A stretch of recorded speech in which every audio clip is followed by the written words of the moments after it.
और सांसदों का पीएम आवास पहुंचना शुरू हो गया है। मांझी, सिंधिया, शिवराज सिंह चौहान पीएम आवास पहुंचे हैं। ललन सिंह, रामनाथ, अनुप्रिया पटेल पीएम आवास पहुंच गए हैं। शपथ ग्रहण से पहले मंत्रियों से पीएम मोदी की चर्चा होगी।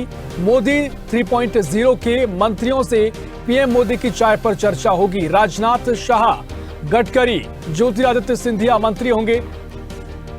साथ ही अर्जुन मेघवाल, जितेंद्र मांडविया मंत्री होंगे। किरेन रिजिजू, अश्विनी, किशन रेड्डी भी मंत्री होंगे। हरदीप पुरी, शिवराज सिंह चौहान भी मंत्री होंगे। सर्बानंद सोनोवाल, बंडी संजय होंगे मंत्री। वीएल शर्मा, रक्षा खड़ से रवनीत भी मंत्री होंगे। जयंत चौधरी, रामनाथ ठाकुर भी मंत्री होंगे। जीतन राम मांझी, चिराग पासवान के नाम पर भी मंत्री की चर्चा है। और मनोहर लाल, एचडी कुमारस्वामी भी मंत्री होंगे। अनुप्रिया पटेल, शांतनु ठाकुर, आठवले, जयंत चौधरी, रामनाथ ठाकुर, जीतन राम मांझी, चिराग पासवान के नाम की चर्चा भी मंत्री को लेकर है। बीजेपी अपने पास गृह विभाग, रक्षा विभाग, वित्त विभाग और विदेश मंत्रालय रखेगी। प्रधानमंत्री नरेंद्र मोदी आज प्रधानमंत्री पद की तीसरी बार शपथ लेंगे। शपथ ग्रहण समारोह के लिए कई वैश्विक नेता भी भारत पहुंचे हैं और शपथ ग्रहण समारोह राष्ट्रपति भवन में आयोजित किया जाएगा। बता दें कि पीएम मोदी आज शाम 7:15 पर शपथ लेंगे। शपथ लेने से पहले नरेंद्र मोदी राजघाट और सदैव अटल पर पहुंचे, जहां उन्होंने शहीदों को नमन भी किया। नरेंद्र मोदी के शपथ लेने से पहले मोदी कैबिनेट के संभावित मंत्रियों के पास फोन पहुंचने लगे हैं। हालांकि अभी तक आधिकारिक रूप से कुछ भी सामने नहीं आया है, कोई पुष्टि नहीं हुई है, लेकिन सूत्रों के हवाले से यह खबर आपको बता रहे हैं। जहां बीजेपी नेता पीयूष गोयल, राजनाथ सिंह, नितिन गडकरी, ज्योतिरादित्य सिंधिया, जेडीएस नेता कुमारस्वामी, हम केजरी, जीतन राम मांझी और आरएलडी नेता जयंत चौधरी, एलजेपीआर के चीफ चिराग पासवान, जेडीयू नेता रामनाथ ठाकुर और अपना दल की अनुप्रिया पटेल को बताया गया है कि उन्हें कैबिनेट की शपथ लेनी है। बता दें कि चिराग पासवान की पार्टी एलजेपीआर ने बिहार में 5 सीटों पर चुनाव लड़ा था और 5 पर जीत हासिल की थी। अनुप्रिया पटेल की अपना दल सोनेलाल ने 2 सीटों पर चुनाव लड़ा था, जिसमें से अनुप्रिया पटेल अपनी ही सीट पर जीत चुकी हैं। शपथ ग्रहण समारोह के लिए राष्ट्रपति भवन में सभी तैयारियां पूरी कर ली गई हैं। तो ये नाम आपको दिखा रहा है ग्राफिक्स के जरिए, जहां वीएल शर्मा, रक्षा खड़ से रवनीत भी मंत्री होंगे। जयंत चौधरी, रामनाथ ठाकुर भी मंत्री होंगे। बता दें कि संभावित नाम है जिनको लेकर चर्चा की जा रही है। हालांकि कोई आधिकारिक पुष्टि इसकी नहीं हुई है, लेकिन चाय पर चर्चा का कार्यक्रम रखा गया है और कयास लगाए गए हैं कि चाय पर चर्चा उन्हीं सांसदों से हो रही है जो कि आगे मंत्री बनेंगे, मंत्री पद की शपथ लेंगे।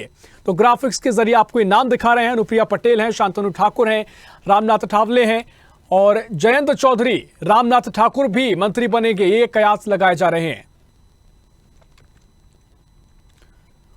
और इसी खबर पर और भी जानकारी लेंगे। News Z digital Aniruddh Sonone हमारे साथ लाइव जुड़ गए हैं। अनिरुद्ध जी, आज शपथ ग्रहण समारोह होना है और प्रधानमंत्री आवास पर चाय पर चर्चा का कार्यक्रम रखा गया है। तमाम सांसदों का पहुंचना शुरू हो गया है और कयास से लगाए जा रहे हैं जो सांसद पहुंच रहे हैं, जिनके साथ चाय पर चर्चा की जा रही है, वही मंत्री बनेंगे। तमाम नाम भी सामने आए हैं। मध्य प्रदेश से शिवराज सिंह चौहान का नाम भी सामने आया है, सिंधिया का नाम पक्का बताया जा रहा है। क्या कुछ नामों को लेकर चर्चा है और कौन कौन मंत्री बन सकता है?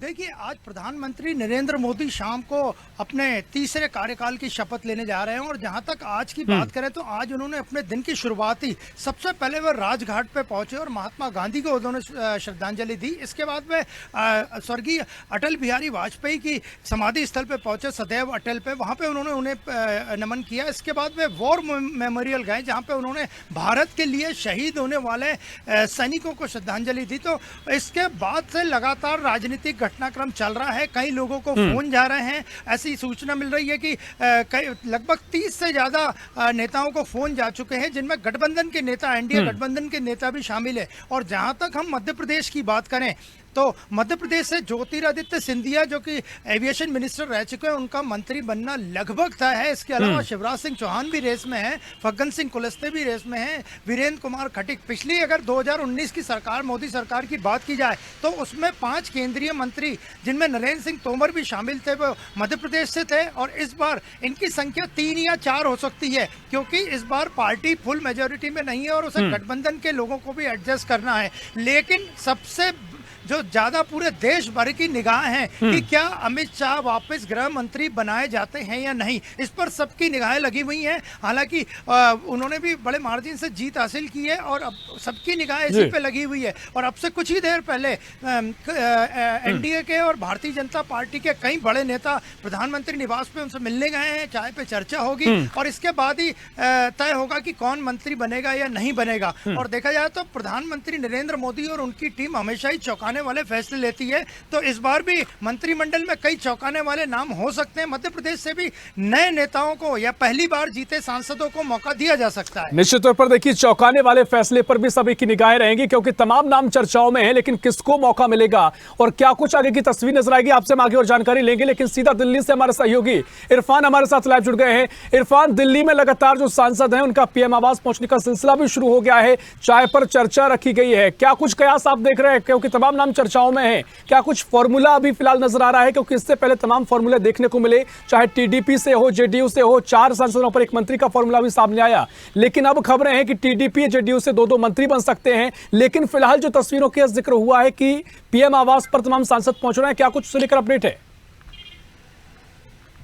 जी हाँ ऋषभ, बिल्कुल जिस तरह देखा जा रहा है सुबह से यहाँ पीएम आवास पर मंत्रियों का तांता लगा हुआ है। जितने नवनिर्वाचित सांसद जीत कर आए हैं और चाहे एनडीए की बात करें या टीडीपी की बात करें, तो इनका लगातार जो मंथन किया जा रहा है, लगातार इसी बात पे चर्चा की जा रही है। मंत्रालय को लेकर जो है विस्तार से चर्चा की जा रही है। लेकिन अगर बता दूं सूत्रों के हवाले से खबर है, बीजेपी कुछ मंत्रालय ऐसे है जो अपने ही पास रखना चाहती है, गृह मंत्रालय है, रक्षा मंत्रालय है, अन्य और मंत्रालय है। लेकिन इसको लेकर अगर बात करें एनडीए में, तो एनडीए में डीटीपी की बात करें तो कई मंत्रालय ऐसे जिसको लेकर मंथन किया जा रहा है। अभी खबर आई है कि एक चाय पे चर्चा होने जा रही है, चाय पे चर्चा होगी, उसको लेकर मंत्रिमंडल पे भी चर्चा की जाएगी।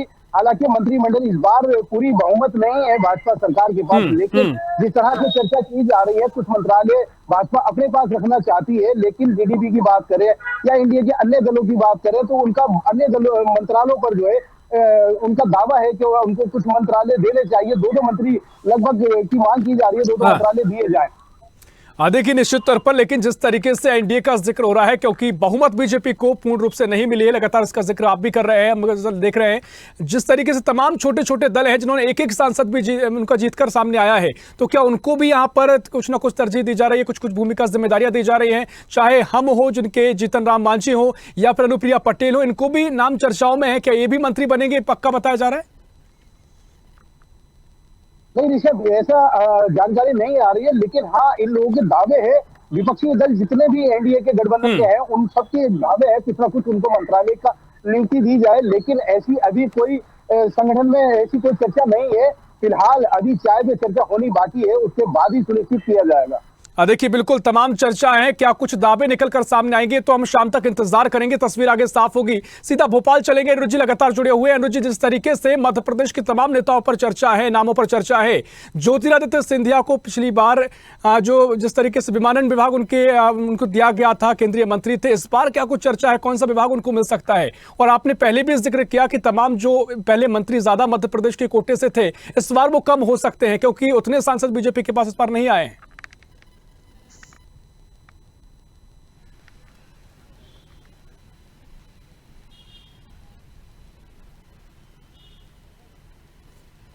देखिए, मध्य प्रदेश में भले से भारतीय जनता पार्टी ने लोकसभा की सभी 29 सीटें जीती हो, लेकिन मंत्रिमंडल में जो संख्या है वो इस बार कम हो सकती है। पिछली बार 5 मंत्री, केंद्रीय मंत्री मध्य प्रदेश के कोटे में शामिल थे और इस बार उनकी संख्या 3 या 4 हो सकती है और हो सकता है 2 भी हो सकती है। तो लेकिन फिलहाल जो नाम चल रहे हैं उनमें ज्योतिरादित्य सिंधिया का लगभग मंत्री बनना, केंद्रीय मंत्री बनना तय है। पिछली बार उन्होंने जो एविएशन मिनिस्ट्री में बहुत अच्छा काम किया और जिसकी प्रधानमंत्री नरेंद्र मोदी खुद तारीफ कर चुके थे। इसके अलावा शिवराज सिंह चौहान जो पार्टी के सीनियर नेता हैं, उनका भी नाम चल रहा है। फग्गन सिंह कुलस्ते जो कि बड़े आदिवासी नेता हैं, न केवल मध्य प्रदेश के बल्कि देश भर के। इसके अलावा वीरेंद्र सिंह खटीक और नरेंद्र सिंह तोमर। लेकिन नए चेहरों को भी पार्टी मौका दे सकती है। और जहां तक हम बात करें इस वक्त के घटनाक्रम की, तो काफी बड़ी संख्या में एनडीए के और भारतीय जनता पार्टी के नेता प्रधानमंत्री निवास में उनसे मुलाकात कर रहे हैं और आगे की चर्चा कर रहे हैं। और प्रधानमंत्री और उनकी टीम जो फैसला लेगी वो चौंकाने वाला हो सकता है, क्योंकि इस बार गठबंधन का धर्म निभाना बहुत जरूरी है पार्टी के लिए। लेकिन ये तय माना जा रहा है कि एनडीए की सरकार बनने के बाद भी भारतीय जनता पार्टी का रुतबा पिछली सरकार जैसा ही उसमें कायम रहेगा, जो गठबंधन की सरकार आज प्रधानमंत्री शपथ लेने जा रहे हैं और आगे बनने जा रही है। हाँ, निश्चित तौर पर देखिए तमाम नेता ऐसे भी हैं जिनको लेकर चाहे मनोहर लाल का नाम हो या शिवराज सिंह चौहान का नाम हो, क्योंकि ये मुख्यमंत्री रह चुके हैं और मुख्यमंत्री रहते हुए भी इनको कहे कि पद से हटाया गया और उसके बाद तमाम नए चेहरों को मौका मिला। लेकिन मनोहर लाल की जो भूमिका है, शिवराज सिंह चौहान की भूमिका है, किस तौर पर आगे नजर आ रही है रुचि?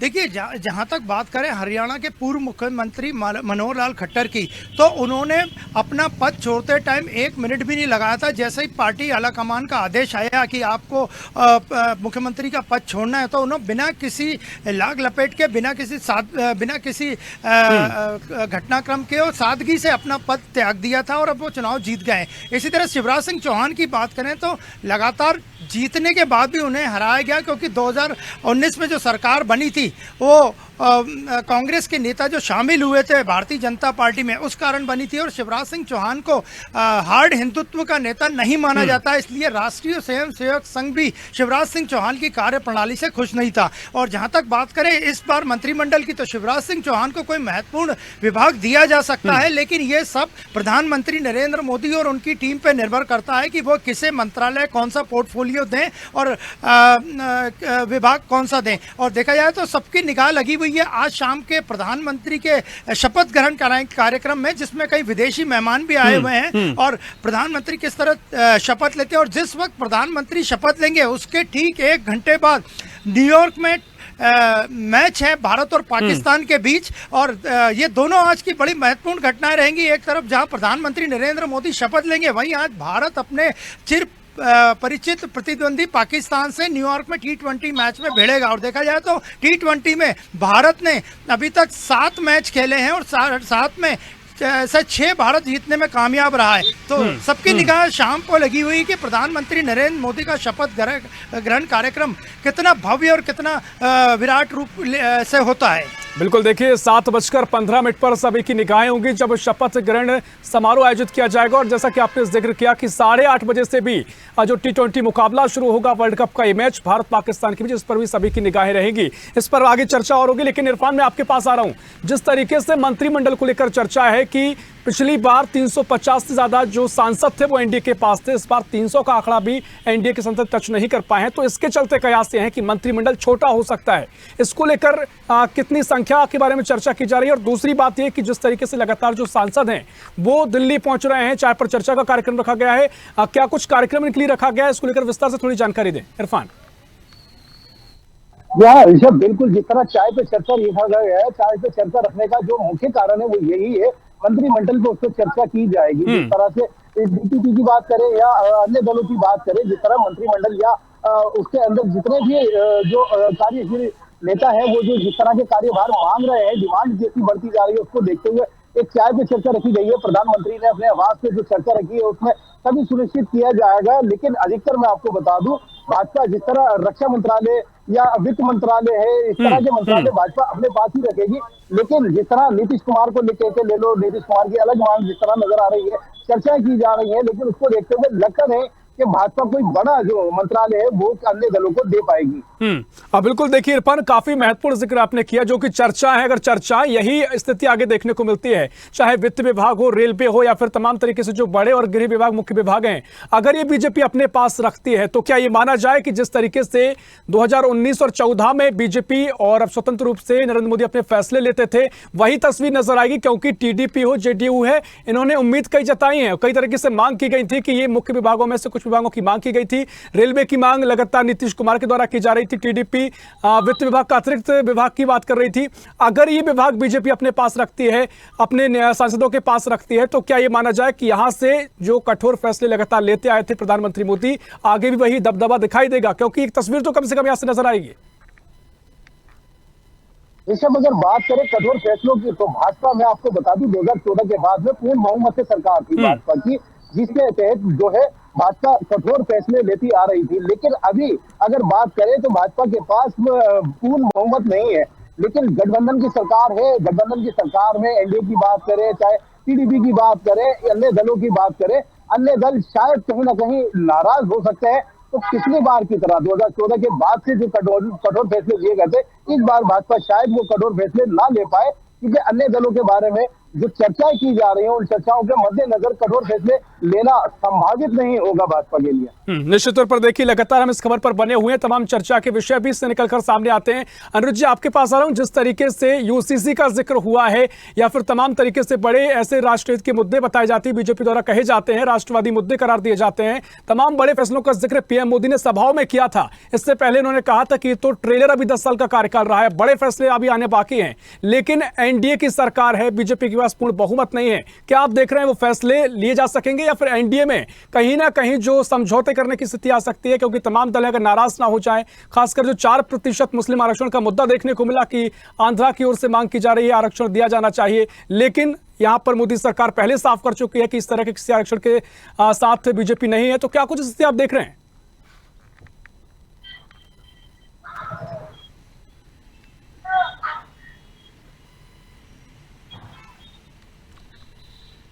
देखिए, हालांकि प्रधानमंत्री नरेंद्र मोदी तीसरी जो सरकार बनाने जा रहे हैं वो गठबंधन की सरकार है, और भारतीय जनता पार्टी के कुछ सांसदों का आंकड़ा कम आया है जितनी की पार्टी ने अपेक्षा की थी। लेकिन इस एनडीए की सरकार में भी, मोदी की तीसरी सरकार में भी भारतीय जनता पार्टी का रुतबा सरकार में कायम रहेगा। प्रधानमंत्री नरेंद्र मोदी और उनकी टीम लगातार कह चुकी है, पहले भी कह चुकी है कि उनके बाकी बचे हुए काम में तीसरे कार्यकाल में पूरे करेंगे, भले से वो यूसीसी का मुद्दा हो या और कोई मुद्दे हो। तो आज प्रधानमंत्री शाम को शपथ लेंगे और ऐसी संभावना व्यक्त की जा रही है कि उनकी सरकार नेक्स्ट डे यानी कल से ही एक्शन में आ जाएगी।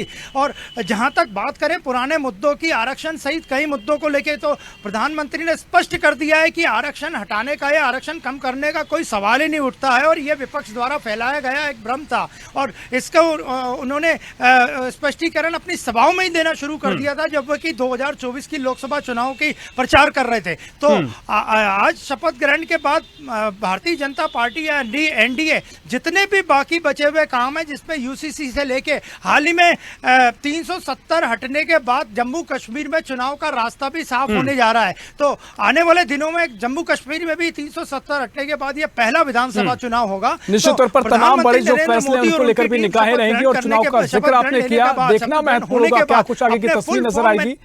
फिलहाल बहुत शुक्रिया अनुज जी, आपका तमाम जानकारी साझा करने के लिए। इरफान, आपका भी बहुत शुक्रिया तमाम जानकारी हम तक पहुंचाने के लिए। तो सभी की निगाहें होंगी जब नरेंद्र मोदी तीसरी बार लगातार प्रधानमंत्री पद की शपथ लेंगे, और ऐतिहासिक ये समय रहेगा, ऐतिहासिक ये पल रहेंगे, तस्वीरें रहेंगे, क्योंकि इससे पहले सिर्फ एक ही बार ऐसा हुआ है जब जवाहरलाल नेहरू ने लगातार तीसरी बार प्रधानमंत्री बनने का रिकॉर्ड दर्ज किया था।